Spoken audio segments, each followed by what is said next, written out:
Hey, this is Dr. Barry. For the next few minutes, I want to talk about the second thing in your diet that is very, very important. You know, on this channel, I talk a lot about the food you should eat and about the food-like products you should avoid. This video is all about water and which kind of water is the healthiest water for you to drink. It's a very, very important topic. There is a lot of mythology around water, which waters you should and should not drink, and why. And I want to dive deep into this subject. And so let's talk about this. Now, I'll tell you right up front, my personal recommendations are also the water that I drink. I don't sell any kind of water purification system.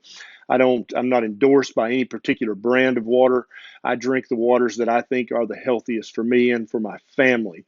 We drink distilled water, we drink reverse osmosis water, and then if we must buy water, then we buy only water that is sold in glass bottles.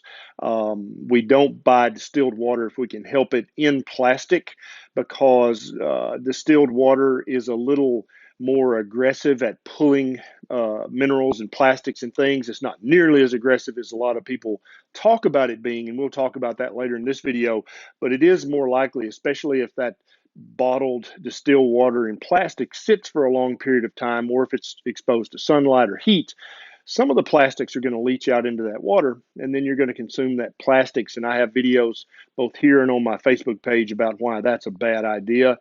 Reverse osmosis water is what we probably drink the most of because you can install your own system under your sink, a very good quality system that is definitely an initial investment up front, but not nearly as much as you might think. And I'm going to link to the system we use in the show notes down below. And then if you must buy bottled water anywhere when you're traveling, please buy it in glass bottles only. Typically, all you can get in glass bottles is either distilled or reverse osmosis or mineral waters, all of which I think are fine and healthy for you. Now, let's talk about some of the myths around really distilled water and reverse osmosis water. Now, distilled water, it's hard to talk bad about that because it's rain. Rain is distilled water. The sun on the ocean and the lakes and the streams causes evaporation of water molecules. They go up into the clouds and then they're rained down as distilled water. That's what rain is, or at least that's what it used to be. Now, in today's times, there's quite a bit of pollution, perhaps, in the atmosphere and the upper atmosphere, and so you worry a little bit about rainwater. Yeah, I think it's still fine, but you need to let it rain for 15 or 20 minutes and then start collecting the rainwater afterwards in very clean containers. And I think that's probably as almost as good as distilled water in a glass container or distilled water that you produce in your own household. And so, one of the big myths is that distilled water or reverse osmosis water, since they don't have anything in them, including minerals, will leach the minerals out of your body. They'll leach the calcium out of your bones and give you osteoporosis. In the making of this video, I looked extensively into the research. I can't find any hint of research that purports to claim this or to show this. Now, there are many gurus out there on YouTube and other social media who will tell you that distilled water and reverse osmosis water are like mineral magnets, and they'll pull all the minerals out of your body and leave you just a shriveled up, osteoporotic, mineralless mess. And it's just not true. There's no truth behind that. When you take a drink of distilled or reverse osmosis water in your mouth, swallow it into your esophagus, and by the time it hits your stomach, it's already been exposed to enough sodium and chloride that it's going to be completely saturated with these minerals. And so you don't have to worry about that. So that is a big myth. There's absolutely zero research showing that distilled or reverse osmosis water will leach or suck any minerals or vitamins or anything else for that matter out of your body. There's just no truth to that whatsoever. And so the truth, it is true that there are no minerals in reverse osmosis or distilled water. That's absolutely true. Just like rainwater has no minerals in it unless it picked up some contamination on the way down. That's not a problem because compared to what? That would be my question. And so are you saying that tap water, municipal city water, has lots of good healthy minerals in it? because I don't think that's the case. And we'll talk about that a little more down below. Another big myth is that you hear is that distilled water and especially reverse osmosis water are very acidic waters, and they will make your blood or your tissues very acidic, and that's very bad for you. Distilled water has a pH of exactly 7, and there's no argument with that. No one can argue that.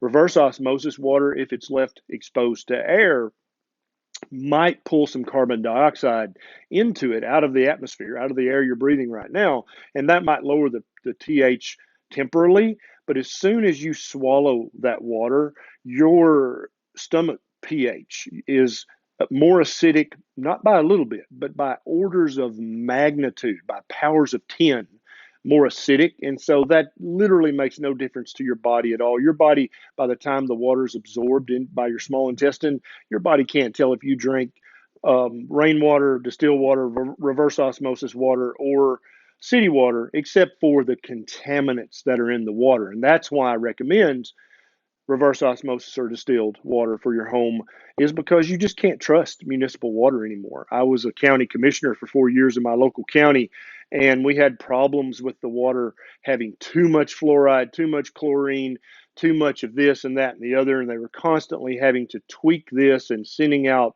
boil alerts like, oh, you need to boil your water for the next week, as if that's going to get rid of too much fluoride, which it's not. Another big myth is that you need alkaline water to drink. Again, even if you bought water with a pH of 9, which is very, very alkaline, when you take a swallow of that water, by the time it goes through your mouth, your esophagus, and down into your acidic, very, very acidic stomach, all of the alkalinity has been canceled. Your body, the small intestine, cannot tell whether you just drank a water with a pH of 6, 7, 9. It has no idea, because the stomach acid is orders of magnitude more acidic than any water that you could possibly ever drink. And so if someone says, oh, but the pH of reverse osmosis water is 6, it's very acidic.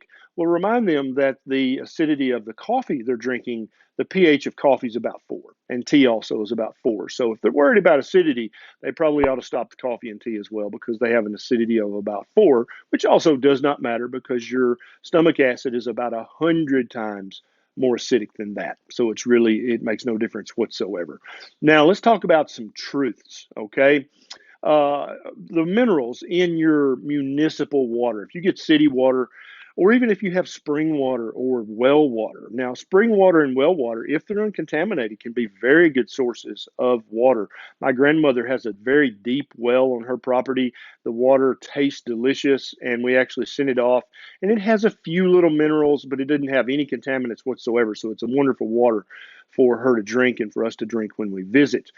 But your municipal water, the only minerals, the only elements it's going to have in it is chlorine and fluoride, right? That's basically it. There might be a tiny milligram of calcium, maybe a half milligram of magnesium, but there's not going to be any meaningful minerals in your municipal water. That's just a myth.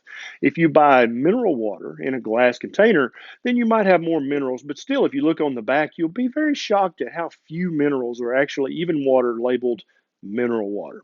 So I think that we definitely need our minerals, but I think you need to get your minerals and your electrolytes from the food you eat, or by adding an electrolyte supplement, which we often do, just to make sure we're getting enough. And I'll link to that little supplement down in the show notes below as well. Now, and so, like I said earlier, I delved into the research about, is there a mineral sucking magic to distilled water or reverse osmosis water? It's barely even mentioned in the literature because it's kind of ludicrous on its face. It's something that you'll hear naturopathic people and herbal people, they'll talk about that. And I'm not being disrespectful. I think they are well intentioned and earnest in their beliefs, but they're just wrong. This doesn't happen. And like I said earlier, by the time the water reaches your stomach, it's already been saturated with sodium and chloride. It's not hungry for the minerals in your bones or in your brain or in your liver. That's just a myth. Then also, I was trying to find some research that showed that drinking reverse osmosis water might affect the acidity of your blood, of your serum, inside your cells, inside your mitochondria. There is zero research that shows this. And as you'll remember, your stomach acid is 100 to 1,000 times more acidic than any water or any coffee or any tea you could ever drink. And so it would be like worrying that you're going to flood the world by pouring a cup of water in the ocean. It's not. It's irrelevant. It makes no difference whatsoever. So stop worrying about the mineral suck and stop worrying about, oh, if I drink reverse osmosis water, it's going to make my blood acidic. That's silliness. Okay, that's nothing to worry about. So, but your minerals are very important, and that's why I recommend that you be in charge of your minerals. Make sure you're eating the proper foods, and you can get those foods ideas from other videos on this channel. We add an electrolyte drop to our coffee and tea and water just because we like to make sure we're getting enough of these minerals. And the minerals we focus on, the electrolytes we focus on, are magnesium, potassium, sodium, and chloride. Most everybody gets enough chloride, but it doesn't hurt a thing to put it in your water. If you get too much magnesium, potassium, sodium, or chloride in what you're drinking, your kidneys will just pee that right out. It's not a big deal at all. And so I'm going to link to the electrolyte drops down below, and also the reverse osmosis system that we use in our own house. And that's where we get all of our cooking water. We get all of our drinking water, the water we make coffee with, all of it comes from that filter. And I would encourage you to realize it's worth a little bit of money to make sure that your water is really, really good for you. And the most important thing is not what it doesn't contain, but what it does contain. Your body doesn't need the chlorinated water. It doesn't need that chlorine. So filter that out. Your body, you get plenty of fluoride from your toothpaste or whatever. You don't need that extra fluoride. And actually, all the chlorine and fluoride in your municipal water supply can keep your thyroid and other body tissues from absorbing any iodine that you might have in your diet. That can be a big deal health-wise as well. Now, I'm going to put up either here or here. I can never remember how much water you should drink a day to be healthy and lose weight, because there's also a lot of mythology around that. So watch that video. And if you enjoyed this video, please consider subscribing to this channel and click that little bell right beside the subscribe button so that every time I get a bright idea, you'll be one of the very first to know. This is Dr. Barry. I'll see you next time.